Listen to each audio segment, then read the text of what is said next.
Kalau ingin berhijrah, maka dimulai dengan 3 cara yang paling utama. Yang pertama, berdoa supaya Allah menguatkan niat hijrahnya. Karena untuk hijrah itu tidak mudah. Untuk berubah itu tidak mudah. Ya, para akhwat, saudari-saudari saya yang semoga dicintai oleh Allah, kan? Terus yang belum berhijab, ingin berjilbab, itu tidak mudah. Ya, yang paling tidak mudah itu melawan gejolak hati. Ya, awas jangan ikuti perkataan orang. Kalau orang itu nggak akan pernah selesai komentarnya. Anda nggak berhijab, dengan Anda berhijab pun dikomentarin juga. Ya, nggak berjilbab dikomentari. Ya, Anda belum berjilbab dikomentari nih. Wih, bagus rambutnya nih. Kalau berjilbab lebih bagus lagi. Begitu berjilbab, orang lain komentar lagi. Soleha sekarang. Masya Allah. Nggak akan selesai komentar manusia itu. Jadi tempatkan satu aktivitas sesuai dengan ranah hukum yang benar. Ketentuannya apa? Kalau udah gitu istiqomah, selesai. Jelas ya? Dan pikirkan akibatnya, tadabbur namanya. Aduh, saya malu nanti kalau nggak berjilbab sekarang saat hidup. Karena saat wafat, di antara kain kafan untuk perempuan itu ada jilbabnya. Itu beda kain kafan perempuan dengan laki-laki. Ya, kalau perempuan wafat, itu ada bagian helai kain kafan itu untuk kerudungan, jilbab. Makanya jangan mau, ya saudari-saudari saya dimanapun berada, jangan mau dijilbabin saat meninggal. Maksud kalimat saya itu maksudnya begini. Jangan mau pas meninggal baru dijilbabin, itu maksudnya. Itu maksudnya. Mulai saat hidup berjilbab sehingga konsisten, saat wafat pun dijilbabin. Kan jadi aneh. Hidup tidak berjilbab, wafat dijilbabin. Jangan bikin malaikat bingung. Kamu siapa? Sekarang berjilbab, cie-cie. Wah, capek itu, kasihan. Ya. Jangan bikin capek lah hidupnya. Itu pertimbangan aja. Malu sama orang, malu. Nanti kan roh itu akan merasakan. Apa enggak malu datang orang terus menjilbabi Anda saat meninggal, sedangkan rohnya kan merasa. Roh itu kan ada, dicabut kan melihat keadaannya. Siapa yang datang, siapa yang melayat, kuburan, siapa yang ucapkan salam dijawab dari situ. Apa enggak malu ketika enggak berjilbab tiba-tiba dipakein? Nangis Anda nanti dan sudah tidak ada waktu untuk kembali. Anda bermohon pada Allah, ya Allah, fa'asaddaqa wa aku minas sholihin. Allah, 1 detik aja ya Allah, 1 detik untuk berjilbab. Enggak bisa. Enggak bisa. Kamu akan pulang, sekarang selesai. Tuh. Ya, jadi berdoa dulu supaya dikuatkan oleh Allah. Dengan doa itu nanti mantap hati. Kalau sudah mantap hati, yang kedua, cari guru untuk membimbing. Gurunya yang benar. Ya, kamu hijrah, pengen pahala paling besar enggak? Jihad, bom tuh depan itu tuh. Waduh, udah. Nah, itu tinggalkan. Seperti itu jauhi. Ya, cari guru yang baik. Guru yang baik itu siapa? Cirinya gampang. Guru yang mengajak pada nilai keislaman yang benar. Islam itu damai. Islam itu tenang, Islam itu tentram, Islam itu baik. Itu kata dasarnya. Islam itu patuh, tunduk kepada Allah. Jadi ketika dia ngajak, yuk sholat, belajar dengan baik, ya, kasih ilmunya, begini cara ilmu sholat yang baik. Yuk berbakti pada orang tua, gini caranya. Yuk bertetangga yang baik, yuk dengan teman-teman yang baik, yuk kemudian cari berkata yang tutur baik. Itu guru yang benar. Jangan sampai Anda hijrah, belajar, pulang-pulang dari situ pandai mencaci, pandai mencela. Sekarang saya agak bingung ya, demi Allah saya katakan saya bingung sejak saya pulang ke Indonesia. Itu saya mencari celahnya di mana ini. Kok bisa orang belajar ngaji pulang-pulang sama istri suami ribut. Ada yang sampai pisah juga. Ini belajar apa gitu. Zaman Nabi dulu orang terpisah itu disatukan. Orang sekarang ada yang belajar pulang ke rumah jadi pisah. Dengan tetangga jadi ribut, jadi nggak kenal tetangga. Aneh saya. Tetangga kok masa gitu? Ya. Ya saya kan baik gitu. Ya. Nah, jadi cari guru.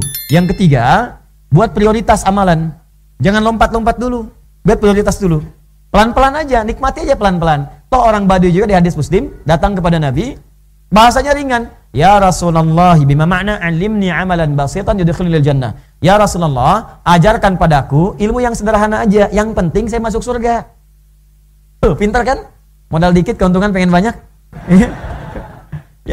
Ya apa yang sederhana aja ya Rasulullah, yang penting masuk surga. Maka ya Nabi diajarkan, sudah cukupkan dengan yang fardu, nih salat fardu. Gak usah kerjakan kecuali kalau pengen tatawu, illa antatawwa, kalau pengen sunnah. Nih zakat, kalau pengen sunnah infak. Apa kata orang ini? Ya Rasulullah, saya akan iltizam, komitmen dengan yang fardu. Saya nggak akan kerjakan yang sunnah. Kata Nabi, bahkan dia katakan saya akan jaga diri saya, maksudnya nggak bermaksiat. Jadi jaga maksiat, dia pergi konsisten dengan yang wajib aja, yang sunnah nggak pernah dia kerjakan. Terus fantolah kalau dia pergi, kata Nabi, aflaha in sadaqa, au dakhala al-jannah in sadaqa. Kalau benar komitmen dengan perkataannya masuk surga dia. Surga. Dia kerjakan yang fardu aja, sunnah nggak dikerjakan. Puasa sunnah nggak pernah, sholat sunnah nggak pernah. Tapi catatan hindari maksiat. Karena setiap bermaksiat pahala ditarik untuk menutup dosa. Orang ini kan tinggal di padang pasir. Kalau di padang pasir mau maksiat bagaimana? Mau zina nggak ada yang dilihat unta. Unta emang kan nggak pakai baju. Apa yang dilihat siapa? Yang dilihat unta, padang pasir lagi. Jadi maksiatnya tipis. Ente pengen ngikutin, mustahil. Karena kita tinggal di lingkungan seperti ini tiap hari, maksiat kelihatan, terdengar. Gibah di setiap tempat. Sekarang gibah masuk ke rumah. Dikemas dengan kemasan yang bagus. Masuk ke TV, ada acara, ada ini, dinikmati juga. Bahkan dihitung, kapannya jadwal acaranya. Cita-cita surga tapi menikmati maksiat kan bahaya gitu. Jelas ya? Nah, jadi bikin prioritas, sholat dulu. Sholat udah bagus, naik puasa. Ya, ilmunya diisi. Senin dulu, nggak apa-apa, biasanya nggak kuat, sekuatnya dulu. Sampai zuhur, buka, terus ke asar, nggak apa-apa, bukan aib kok. Bukan aib, gak ada masalah, bukan aib. Bukan aib, jangan dipaksain. Tiba-tiba sampai maghrib, berjuang, syahid. Terus pingsan, terus orang bilang, gara-gara kamu puasa, si puasa yang disalahin. Ya sampai maghrib, besok selesai, alhamdulillah, konsisten dulu Senin, jangan nambah Kamis dulu. Begitu enak, masuk Kamis. Belajar ilmunya lagi. Ada puasa apa lagi? Ayamul Bid. 3 hari pertengahan bulan 13, 14, 15 kan? Ada puasa apa lagi? Puasa Daud. Sehari puasa, sehari enggak, ikuti. Tapi ilmu dipelajari lagi. Jangan nyimpulkan sendiri. Oh, kalau ada puasa Daud berarti ada sholat Daud. Subuh sholat, zuhur tidak. Asar sholat, maghrib tidak. Jelas ya? Bikin prioritas. Punya catatan. Nah kalau sudah begitu, hijrahnya enak. Dan yang terakhir, bergaul bersama orang-orang soleh. Itu dia cukup dengan amin, gaul, lihat ya. Lihat, maka di dalam rumah hijrah bareng-bareng, suami jadi soleh, istri jadi soleha, maka anak otomatis akan soleh semua. Tetangga cari teman yang soleh. Antum kalau cari ilmu, cari sekolah-sekolah yang baik, kampus yang baik, pilih teman-teman yang baik. Di kantor pilih teman-teman baik, supaya mengajak pada yang baik. Jadi kalau sudah gotong royong ibadahnya, ringan nanti. Begitu misalnya, maaf ya, Allahu Akbar, temannya ngajak, ayo ke masjid. Tuh. Tapi kalau nggak dapat yang begitu nanti susah. Yuk, sholat yuk. Sholat nomor 2, nomor 1 ini dulu. Nah itu susah nanti, capek. Carilah, rezeki itu teratur. Dunia kita sudah jelas, surga kita yang belum jelas. Jika Anda belum mampu berlomba dengan orang soleh meningkatkan kebaikan, maka berlombalah dengan para pendosa untuk bertobat di hadapan Allah Subhanahu wa Ta'ala.